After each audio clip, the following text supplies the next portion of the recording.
Said peace, peace. Let me know which city that you from, that you repping. Said good evening.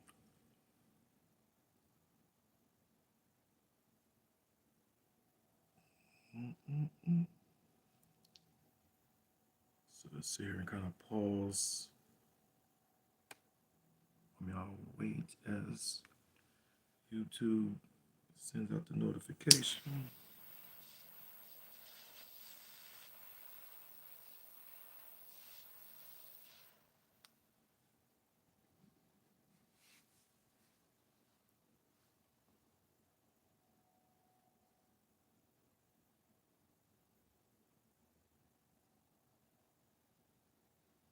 Mm-mm-mm-mm.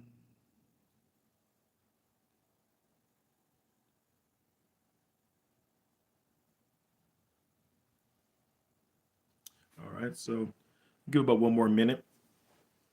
So some of you hop on, just let me know what's up. Like I said, so I can give you a shout out. Let me know what city you're from, and we'll kind of tap into this episode 3 as we will cover Ayesha and Steph Curry's relationship from the numerology perspective.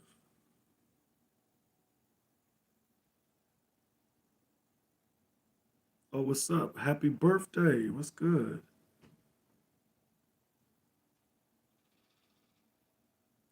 Yeah, I got you. Yeah, you welcome, love. Yeah. Birthday, the birthday, the birthday. Solar return. Okay. I have to do like a little, maybe do like a little birthday take. So what's up? So we got people on, so we'll go ahead and we'll tap in. So appreciate everybody jumping on tonight.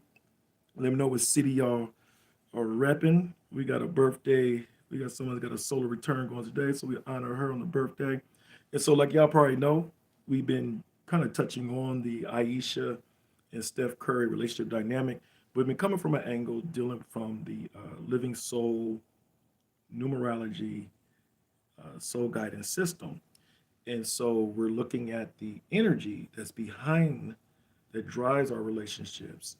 And oftentimes we don't really think about that, but often what I say is energy precedes reality. So the energetic layers that's behind our connection that we have with each other shapes and influences and drives certain aspects inside our relationship. And so when we begin to understand this, we what we do is everybody has a soul, has a soul number, and there's primary four numbers that gives us the insight or the basic blueprint, the basic framework from the energy aspect of your soul. And so from that, we begin to see how it begins to operate, how it pairs with each other, and all these different approaches to do assessments or get a diagnostic understanding from the relationship to gain insight um, about ourselves, about our relations, about possible blind spots, like possible things working, the strong points, super powers, and etc. And so it was good piece. So sometimes I see some of you in a different language, so I'm not able to translate that. So, but yeah. So as we tap into this understanding, it really gives us a unique, different perspective when we start talking about relationships. And that's kind of what I want to do. I kind of want to spark and get us to look at it differently because a lot of times we look at relationships just from one lens most of the time, or when it seems like there's some friction going on, we kind of jump from one view and not understanding like what could be stirring in the collective pot to maybe be prompting the certain conflicts that we might be seeing. And so we already know Aisha's been kind of expressing some things, been posing concerns, different people perceiving her, kind of be on some podcasts, sharing some things about her relationship in reference to her husband, Steph Curry, who has been cooking in the NBA season so far. So with that, they're highly profiled, couple. They have a very good chemistry when you look at it. And so a lot of people look at it like she's ungrateful and things like that. But like I brought out in the last couple of episodes, what we're witnessing that she's in a transition in her womanhood. Also, they're in a transition, also both of them in terms of the energetic phase that they're moving through inside their relationship. The thing is, she's just being vocal and she's communicating it, and it might not be too on point or it might not be too uh, kosher in terms of what she's expressing or kind of putting out there, and not monitoring how it's said. But the reason why is because, like I said, anytime we're in a transition, a lot of things look very choppy. A lot of things get very scattered. And so the things you might zero in on, you might zero on this, you might zero on this here, and zero on this in here, and it starts to become look really scattered, or it just looks very unorthodox, not put together. It look like it's uncouth, and so there's a lot of instances, where she's come across like that. And so, but looking at it from an energetic point of view, I think I kind of captured that in episode two, is with all that scramble, there's like an energetic scramble that's going on, and she's just trying to find out how she mixed with it and not get lost in a particular dynamic that she has with, her husband. And so she's kind of verbalizing it. It don't sound like it's too on cue all the time, but however, she's expressing it. But I think if we look at it from an understanding eye and not get so caught up, we can kind of pick out what's kind of going on. So tonight, what I want to do is, because we talked about the energetic dynamic, we talked about their emotional resonance, and now I want to kind of talk about endurance, their endurance score. So one of the things we are able to do is kind of look at the different numbers, and it kind of can give us some insight into the energetic layers that they're operating from, and see like what's the endurance, what is their sustainability, what is their adaptability that can last for extended period of time, right? And so when we talk about the endurance score, it's measuring the long-term viability inside a relationship. It's looking at that social, emotional, sensory, and psychic consistency, and also the troubleshooting capability when things become challenging, right? Or when it seems like there is more resistance that's coming against the relationship, or where there is some certain tension. So it helps capture to see what is the strength or what is the resilience aspect that they share individually and hold together as a unit in a relationship.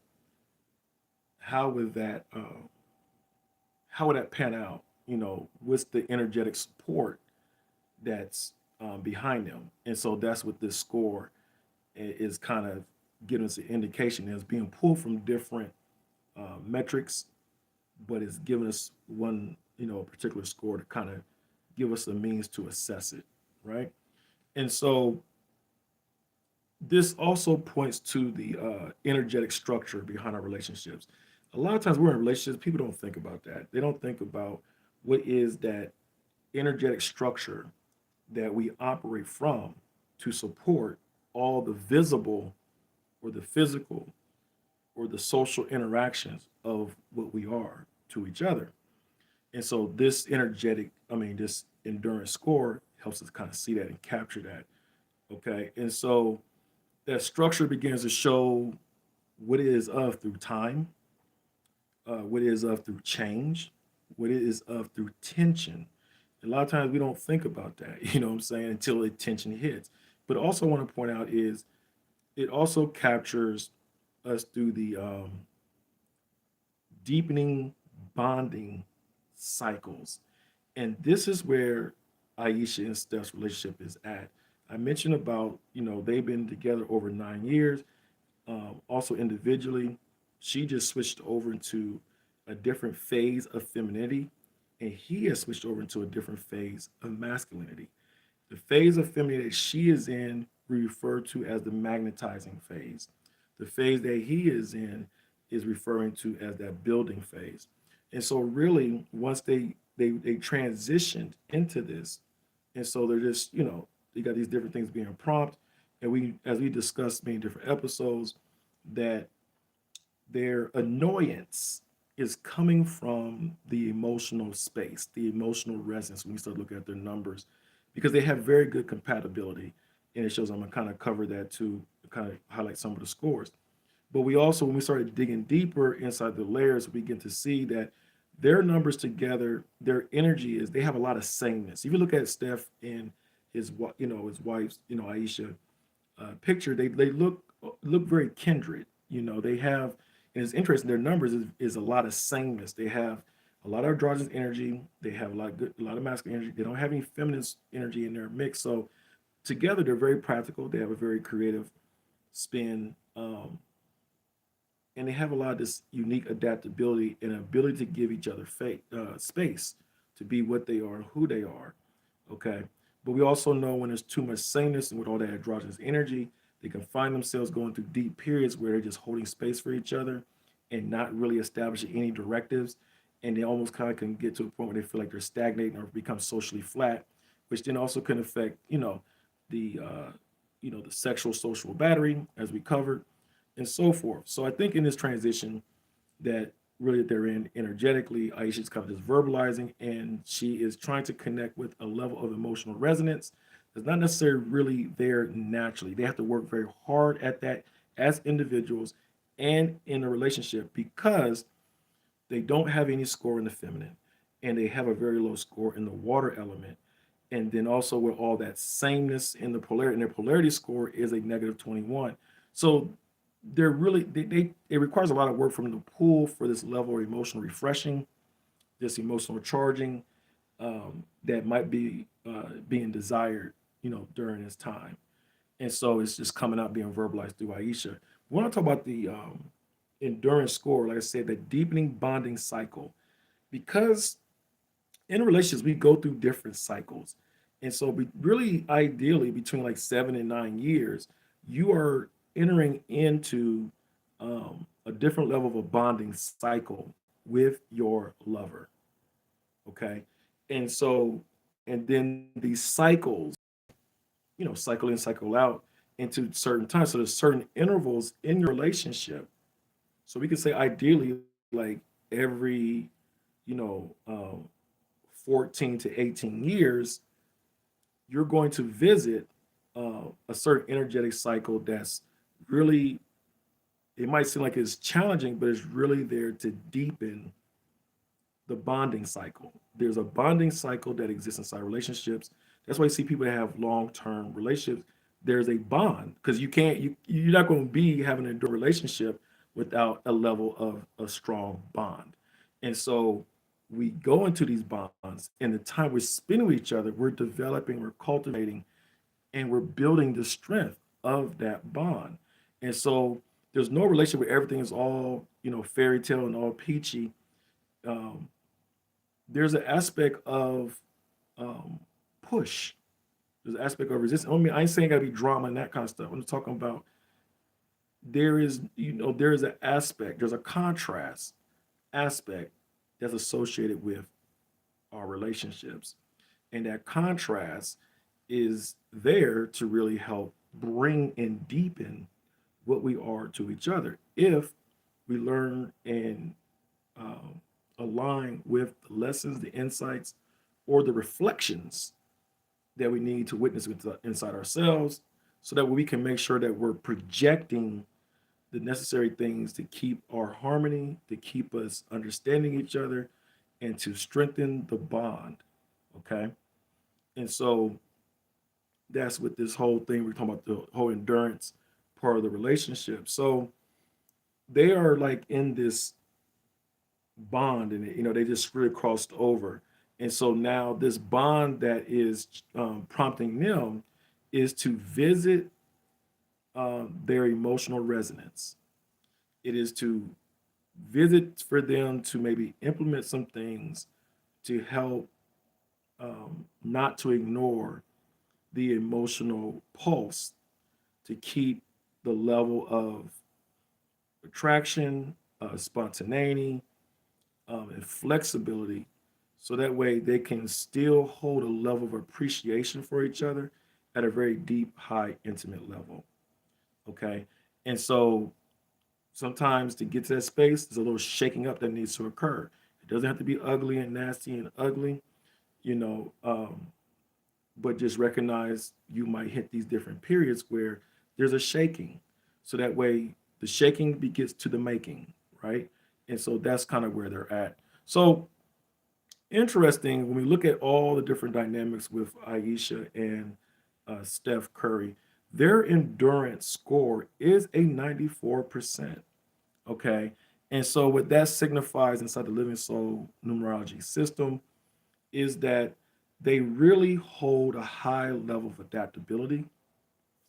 Um, they hold the energetic structure, you know, between them to have long-term stability. So this is great for both of them. This is great for, when your legacy, focus, all the different achievements that you have, so Steph and Aisha has made a good choice really to choose each other because from the energetic aspect, the little annoyance that you're dealing with or whatever, the bigger picture is y'all are highly compatible. Y'all have a strong, enduring, um, encircling energetic compass around y'all, around them.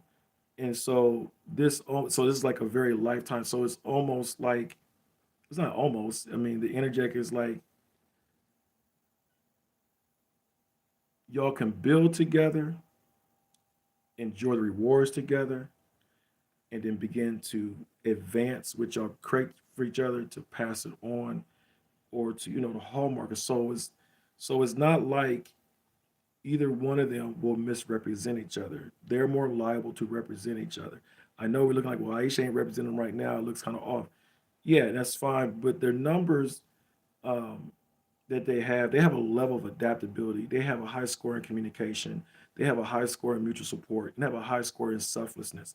And when you have that in your ingredient in your mix, um, you can convert and troubleshoot through these different nuances. And so I just really think that's, you know, right now, now for example, I'm quite sure Steph didn't really say too much, but if you look at, hey, what's good? But if you look at the season just started, and I haven't seen Aisha on podcasts. So Steph, you know, his power structure comes from the submissive part, but he does have a dominant position. Aisha is submissive, so he just probably was like, okay, the season is going on.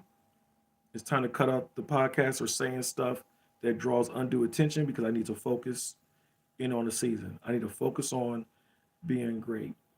And so I'm quite sure we won't see too much knee jerking statements. Then he might. I don't know. But I'm quite sure, that will tone down because we're on mission now. The reason I'm saying is because they have a high endurance score. When you have a high endurance score, you understand that. You understand how to push your personal agenda, your personal feelings, and not lose sight of the collective mission of what y'all are to each other and what you represent and what the greater picture is in terms of what season or what task that you're in together or in individually.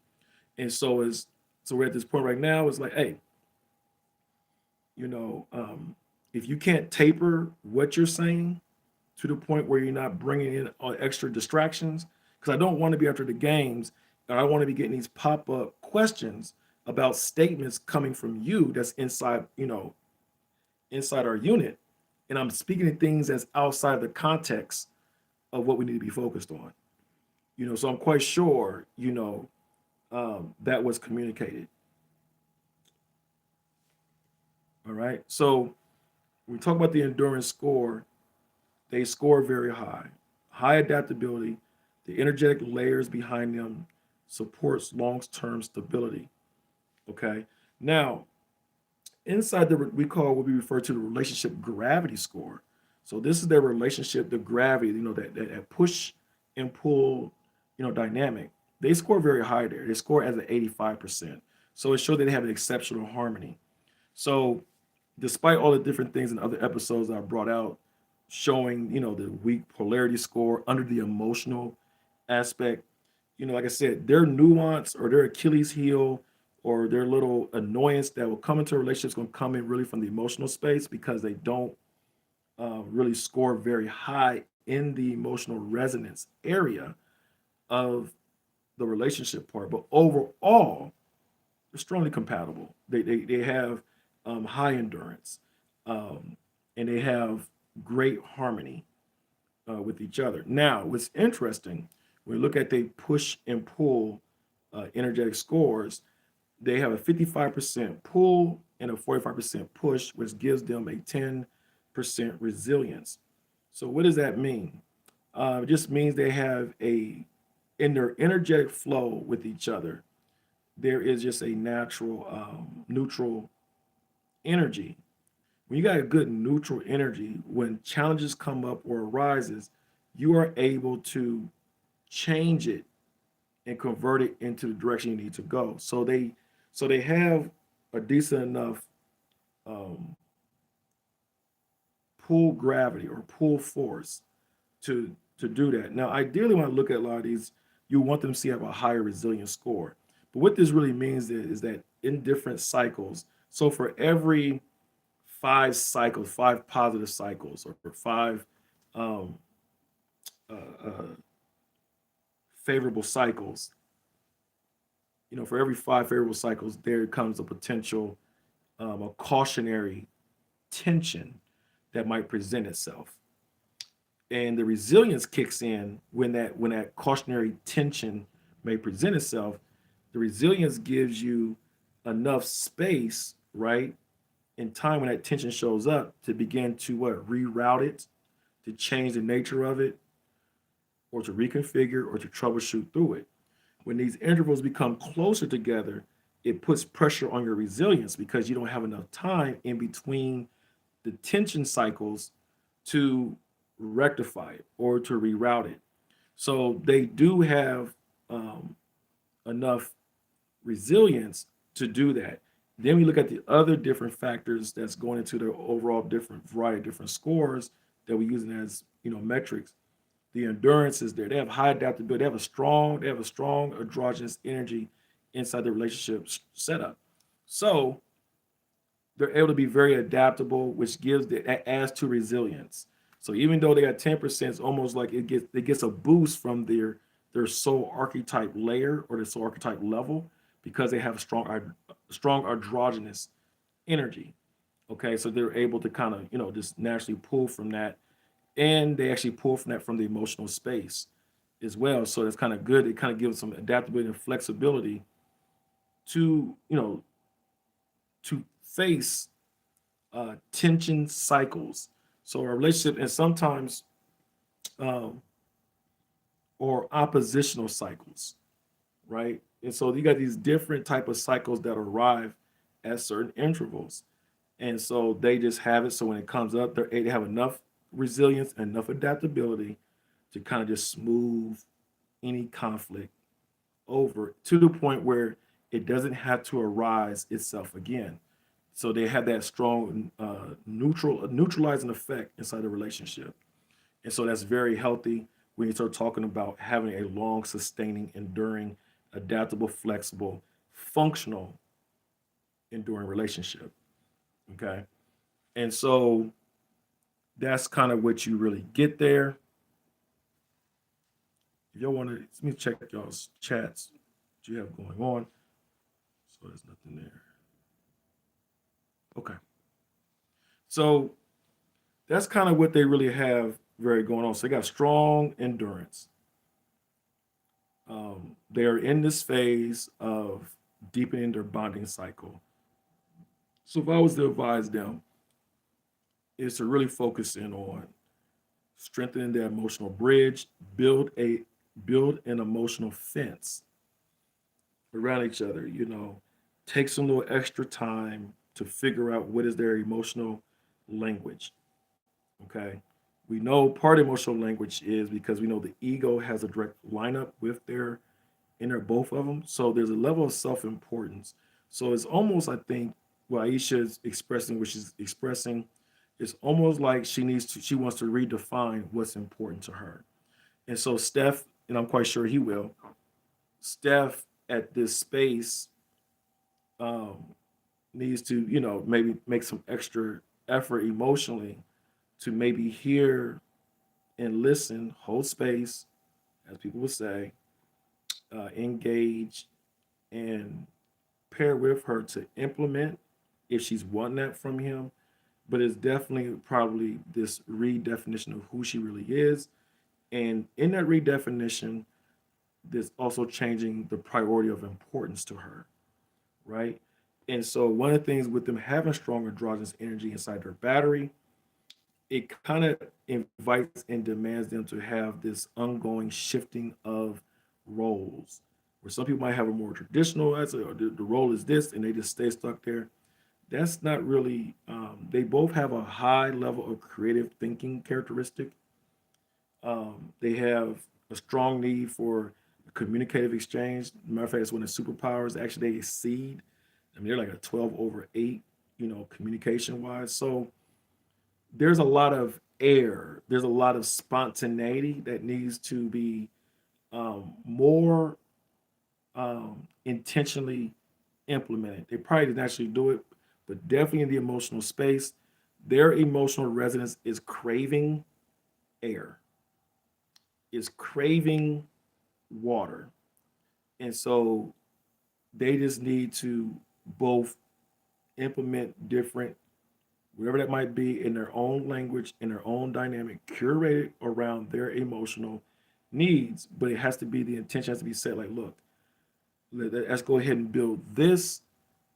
Let's target this area. We got a very good, strong relationship. We have this good compatibility. I'm not going nowhere. You're not going nowhere. So we're not even worried about the fear of that.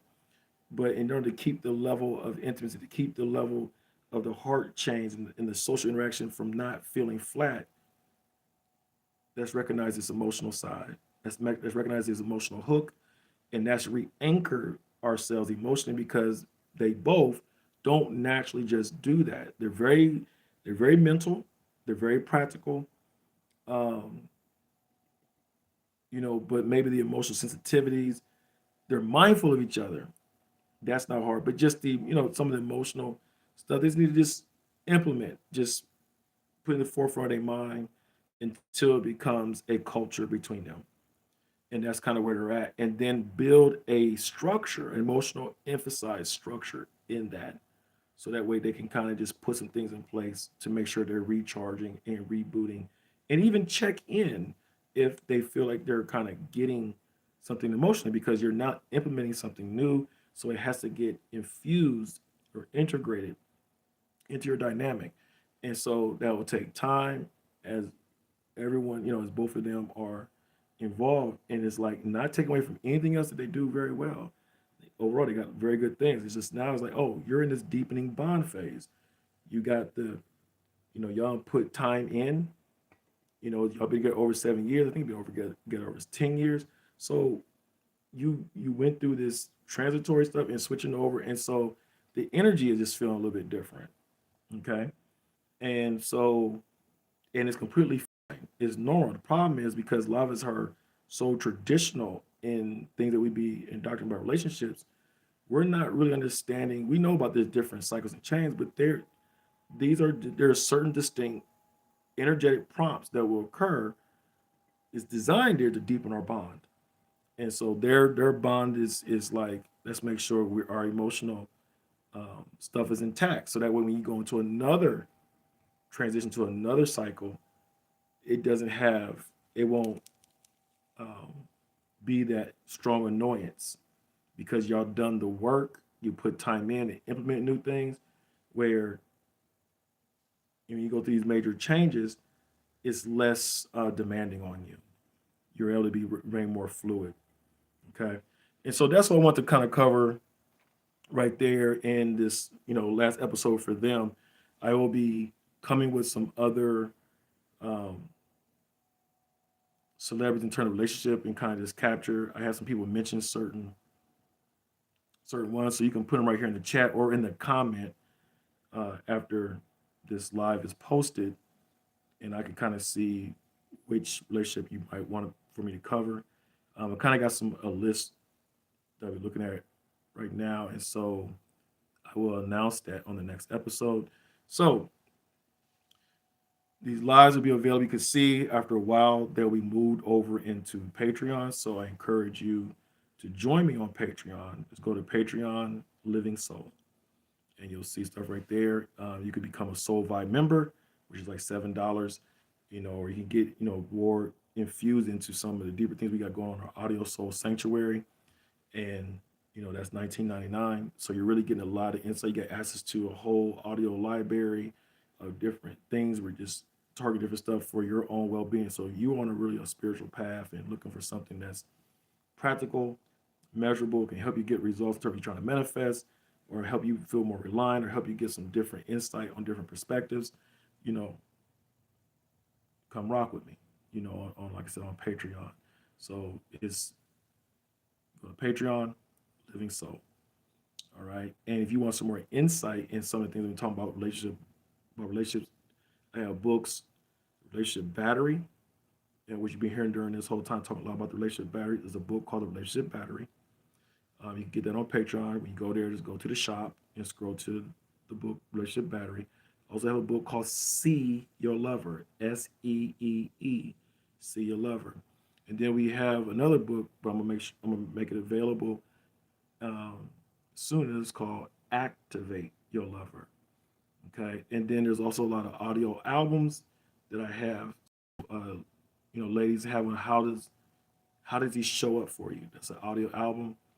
It's like over 5 hours, a lot of different insights, breaking down the different um, masculine personas and what they help reveal to you about you, and help you understand um, which persona that men should operate from, whether it's from the light space or the shadow space. Okay, and also we got information about the understand the feminine signal. What's the signal that you're putting out? And when you track certain masculine personas, what is that showing you? Okay, and so we have that. So when you get into Patreon, get all the information there. Also, it'll be in the description because I have a lot of different audio albums on Bandcamp under Living Soul Numerology. And again, you get a lot of plethora of information really around this stuff if you're interested in really expanding and just enlarging your scope on relationships, because there's many different ways to relate. There's many different factors that are going on that's affecting the unseen aspect of our relationships. And so the more we understand it, the more harmonious, the more we can have thriving, and we can repair some breaches in our relationships to move more into harmonious space with each other. So with that in mind, like I said, I'm gonna conclude this right here. So I just want to touch down with you on this, and we will start um, on another couple relationships. I also will be doing relationship scores. I have people share their if you're interested in me in doing lives with that, you can go and click my link tree link and go ahead and and schedule that, and I will do lives highlighting your relationship with you being anonymous. Okay, so that's what's up. Appreciate everybody touching down. Share this, so that way you can get some love on YouTube. If you haven't subscribed, please do that so you can get notifications. Appreciate everybody chiming in. And again, I just want to say thank you, everybody. Everybody's been supporting. And we'll be back down again with Soul to Soul Conversations, touching on some good things from a numerology point of view. All right, so that's what's up. One love.